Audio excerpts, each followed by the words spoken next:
നിൽക്കാവിടെ അവിടെ നിൽക്കാൻ. അയ്യോ, അവരെവിടെ? ആ തെണ്ടി എവിടെ? സൂക്ഷിച്ച് സംസാരിക്കുന്നത് സർക്കാർ ഓഫീസാണ്. അതുകൊണ്ട് എല്ലാ തെണ്ടിന്ന് വിളിച്ചേ. തനിക്ക് എന്താണോ വേണ്ടത്? തനിക്ക് എന്താന്ന്? ഇപ്പൊ അങ്ങോട്ട് ഓടി വന്നില്ല, കള്ളത്തിരുമാരി അവനെങ്ങോട്ട് ഇറക്കി വിട്. നിങ്ങൾ സംസാരിക്കും. അവിടെ നിൽക്കേ. താനല്ലോട് വന്ന് പെണ്ണുണ്ടത്.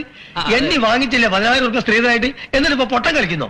എന്റെ രാമൻ നായരെ, ഞാൻ പറയുന്നത് കേൾക്ക്. എനിക്കൊന്നും കേൾക്കണ്ട. അച്ഛറ്റ എവിടെ? വെറും 10,000 രൂപയുടെ കാര്യമല്ലേ രാമൻ നായരെ? പോട്ടേന്ന് വെക്ക്. പോട്ടേന്നോ? താൻ കിട്ടോ എന്റെ മോളെ? കാണാൻ തന്നെ പോലെ അല്ലെങ്കിൽ കേട്ടാം. എന്താണ്? ഏയ് വരുന്നു. രാമൻ കൈ വിടുന്നു. അല്ല സി വന്നാലും പോകുന്ന പ്രശ്നമില്ല. ഒന്നുകിൽ രൂപ അല്ലെങ്കിൽ അവൻ. എന്താ ഇവിടെ? നിങ്ങളാരാ? ഞാൻ ആരാന്നോ? 10,000 രൂപയുടെ കാര്യം. 10,000 രൂപയുടെ ഒരു ബില്ല് പാസ്സാക്കി കിട്ടാനുണ്ടെന്ന്. പാലം പണിഞ്ഞ കോൺട്രാക്ടറാ. ബില്ല് പാസ്സാക്കി കിട്ടിയില്ലെങ്കിൽ ഇടിക്കുമെന്ന്. എന്നെ ഇടിക്കാൻ എവിടെ ഒരുത്തനും വളർന്നിട്ടില്ല. ബില്ലിന്റെ കാര്യത്തിൽ കോൺട്രാക്ടർമാർ ഇങ്ങനെയായാലേ ഞങ്ങൾ സ്റ്റാഫുകൾ കുഴഞ്ഞു പോകും സാർ. താൻ എന്താ പറയുക? ബില്ലോ? നാട്ടുകാരെ മുഴുവൻ ക്ഷണിച്ചു വരുത്തി.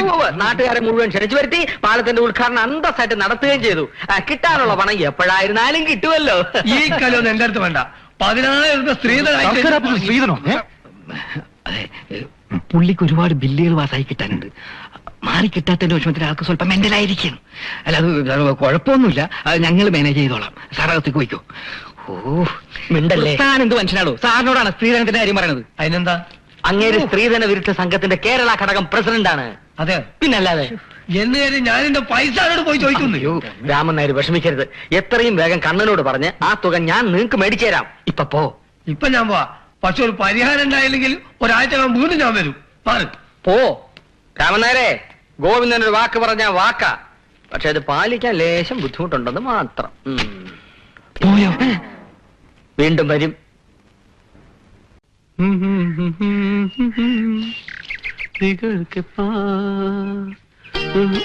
തുളസി, നാണല്ലോ. നാണം മറയ്ക്കാൻ വേറൊരു ഷർട്ട് വേണ്ടേ? ഒരു ഷർട്ട് കൊണ്ടാണ് വണ്ടി ഓടുന്നത്. അടുത്ത ആഴ്ച ഇന്റർവ്യൂവിന് പോകാൻ നിന്റെ ചേട്ടനോട് ഷർട്ട് ചോദിക്കണമെന്ന് വിചാരിക്കാം. അതല്ല പറഞ്ഞത്. പിന്നെ? ഒന്നുമില്ല. ഇനി ആ പൂതി അങ്ങോട്ട് മാറ്റി വെച്ചോ. എന്ത് പൂതി? എന്നെ കെട്ടാനുള്ള പൂതി. ഓ, എന്തൊരു പൂതിയാ നിന്നെ കെട്ടാൻ. നിന്നെ കെട്ടിയ നിനക്ക് ഞാൻ ചെലവിന് തരണ്ടേ? ഏതെങ്കിലും ജോലിയുള്ള പെണ്ണ് എന്നെ കെട്ടി എനിക്ക് ചെലവിന് തരുമെന്ന് നോക്കട്ടെ. തരും. എന്തേ? ഈ ഇന്ത്യ മഹാരാജ്യത്ത് ഒരാണിന് 3 പെണ്ണെന്നാ കണക്ക്. സുമുഖനും സുന്ദരനും വിദ്യാസമ്പന്നനുമായ നായർ യുവാവിന് വയസ്സ് 28. ഏതെങ്കിലും ഡോക്ടറോ എഞ്ചിനീയറോ ലെക്ചറോ വന്നൂടെ? അവരെന്നെ പൊന്നുപോലെ നോക്കും. നോക്കും. ഇങ്ങനെ രാത്രി വേലിയായിട്ട് നടക്കുന്നവർക്ക് പെണ്ണ് തരും. അത് പിന്നെ വേലിയാടിയത് നിന്റെ കണ്ണേട്ടിന് വേണ്ടിയാ. എന്റെ കണ്ണേട്ടിന് വേണ്ടി നിങ്ങൾ എന്തിനാ വേലിയാടിയത്? ഓ, എന്റെ കണ്ണേട്ടൻ. എന്നെ കൊണ്ടൊന്നും പറയരുത്. കെട്ടിക്കൊണ്ട് വന്ന പെണ്ണിന് വേണ്ടി ജീവൻ വരെ കളയുന്നവനാ കണ്ണേട്ടൻ. നിങ്ങളെ പോലെയല്ല. ഇത്രയൊക്കെ ആയിട്ട് കണ്ണേട്ടൻ ചേച്ചി വിളിച്ചോണ്ട് വരാൻ പോവാ. സത്യമാണോ? ഞാൻ എന്തിനാ നുണ പറയുന്നത്?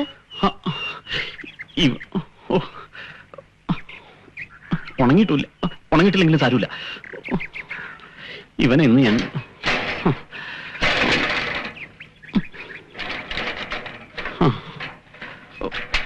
വഴിന്ന് മാറും.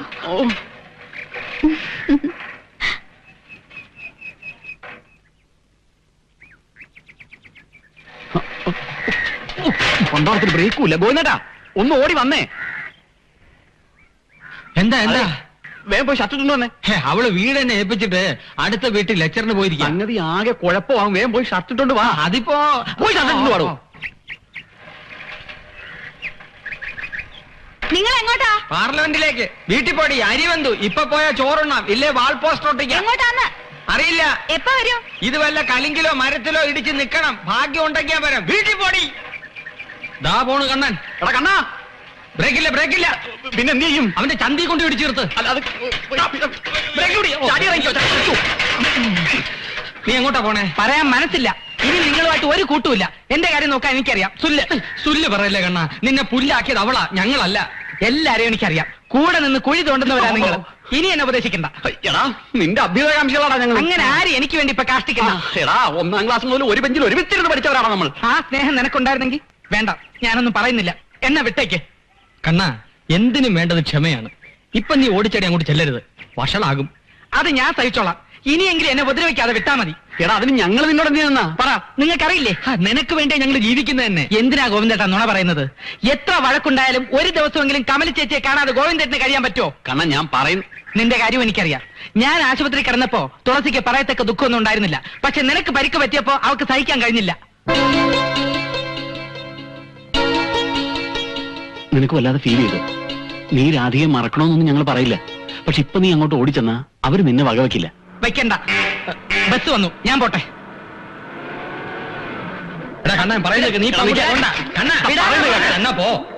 അയ്യോ അയ്യോ രാമനായരെ, നമ്മളിനി എന്ത് ചെയ്യും? ഒന്നും ചെയ്യാൻ സമയമില്ല, ഓടിക്കോ. ഈ സൈക്കിളൊന്ന് പിടിച്ചാൽ ഞാൻ മടക്കിക്കാറേ. ഞാൻ മടക്കി കുത്തി. എടാ ഗോവിന്ദ, ഇല്ലാത്ത കാശ് ഉണ്ടാക്കി എന്റെ വാക്ക് വിശ്വസിച്ചിട്ടാണ് ഞാൻ ഇതിനെ ഒരുങ്ങിയത്. അവസാനം എന്നെ നശിച്ച് നാരായണക്കല്ല് ഞങ്ങൾ ഈ വഴിയാ.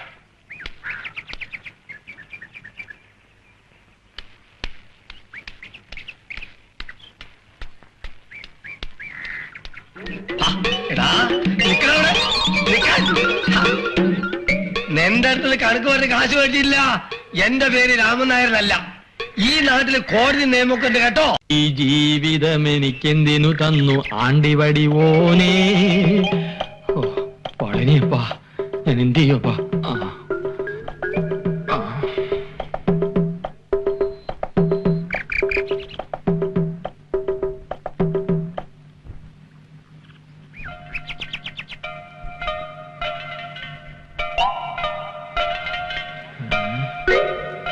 രക്ഷപ്പെട്ടല്ലോ, ഞാൻ രക്ഷപ്പെട്ടില്ല. രാമൻ നായരോ, നീ ഒരുപാട് വെള്ളം കുടിക്കൂല്ലേ? ഇല്ല. എന്തേ? കുറെ നേരം അങ്ങനെ ഒഴിക്കരുത്. ഈ വയസ്സുകാലത്ത് എന്നെ തോടിക്കരുത്. എന്റെ പൊന്ന് രാമൻ നായരെ, ഞാൻ ഇതിലാളല്ല. എന്നെ എന്തിനാ വെറുതെ? നിനക്ക് അങ്ങനെ ഒഴിയാൻ പറ്റില്ലല്ലോ. നീയും എന്റെ കൂടെ വാ. നിന്നെ കൊല്ലൊന്നുമില്ല. ഇതെന്താ പടിയാണോ? സൂക്ഷിച്ചിറങ്ങണേ. അയ്യോ തലടിച്ചോ? ഇടിച്ചു. എന്റെ അമ്മേ. അയ്യോ ഇവിടെ ഇടിച്ചോ? വീണ്ടും ഇടിച്ചു. ഇന്ന് മൊത്തം ഇടിയാണല്ലോ. ഇടി വാരവാ. ഇവിടെ ഇനി ഇടിയപ്പോ കാണൂ. ഗോവിന്ദനിരിക്കും. എന്താ കഴിക്കാൻ വേണ്ട ഗോവിന്ദ? എന്റെ ദൈവമേ, ഇയാൾക്ക് ഭ്രാന്ത് പിടിച്ചോ? ധൈര്യമായിട്ട് പറഞ്ഞോളൂ. എനിക്കൊന്നും വേണ്ട, എനിക്ക് ഓഫീസിൽ പോകാൻ സമയമായി. അങ്ങനെ പോവാൻ വരട്ടെ. ബിരിയാണി. ഗുരുവായൂരപ്പ, ഞാൻ കാരണമല്ലേ ഇതെല്ലാം. ആ പാപം എനിക്കല്ലേ. തന്നെ ആരും കുറ്റം പറയില്ല. മനുഷ്യനല്ലേ, അബദ്ധം പറ്റും.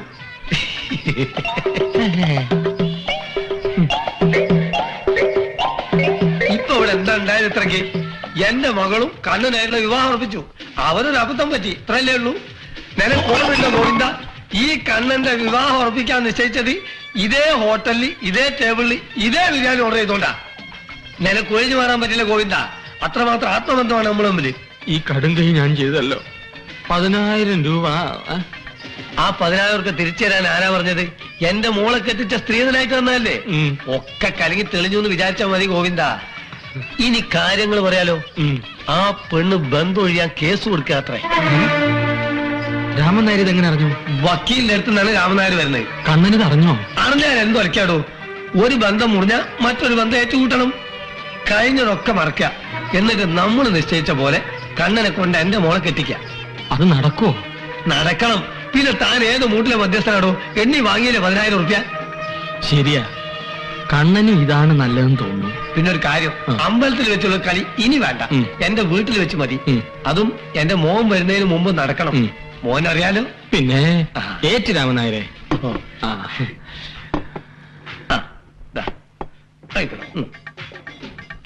അല്ല പിന്നെ എന്താ വിളിച്ചു നോക്കണേ? ഒന്നുമില്ല. കഴിക്കൂ. മുട്ട കിട്ടി, ബാക്കിയെല്ലാം പോയി. എന്ത് ധൈര്യത്തിലാ ഗോവിന്ദേട്ടൻ ഏറ്റത്? രാധിക എന്ന തങ്ക വിഗ്രഹത്തോൻ മനസ്സിൽ പ്രതിഷ്ഠിച്ചിരിക്കുകയല്ലേ, അത് അത്ര പെട്ടെന്ന് ഇളക്കി മാറ്റാൻ പറ്റൂ? പ്രതിഷ്ഠ താനെ ഇളകിപ്പോയതല്ലേ. രാമൻ നായർ വലിയ പ്രതീക്ഷയില്ല. അയാളുടെ കാര്യം ആലോചിക്കുമ്പോ കഷ്ടം തോന്നുന്നു. അപ്പൊ കണ്ണനെ പറഞ്ഞു മനസ്സിലാക്കുന്ന കാര്യം ആലോചിക്കുമ്പോഴോ? നീ കുറെ നേരമായല്ലോ വെള്ളത്തിൽ തപസരിക്കാൻ തുടങ്ങിയിട്ട്. കരയിലോട്ട് കയറ്റ്. ആ ലുങ്കി ഉണങ്ങാതെ ഒരു രക്ഷയില്ല ഗോവിന്ദേട്ടാ. ലുങ്കി അലക്കണ ദിവസം ഷർട്ട് അലക്കാൻ പറ്റില്ല, രണ്ടും കൂടി അലക്കാൻ മുതലാവേ ഇല്ല. ഒരു കഷ്ണം 501 സോപ്പ് കൊണ്ടാണ് ഞാൻ ഒരു മാസം കഴിച്ചു കൂട്ടുന്നത്. എന്നാണ് അതിന്റെ ദാരിദ്ര്യം തീരുക? ശരിയാ, ഞാനൊരു ദരിദ്രവാസിയല്ലേ ഗോവിന്ദേട്ടാ. ഈ വെള്ളത്തിന് ഈ പച്ചനിറം ഇല്ലെങ്കിൽ ഇതിന്റെ ആഴം അറിയും. അതുപോലെ ഈ കളിയും ചിരിയും തമാശയൊന്നും ഇല്ലെങ്കിൽ എന്റെ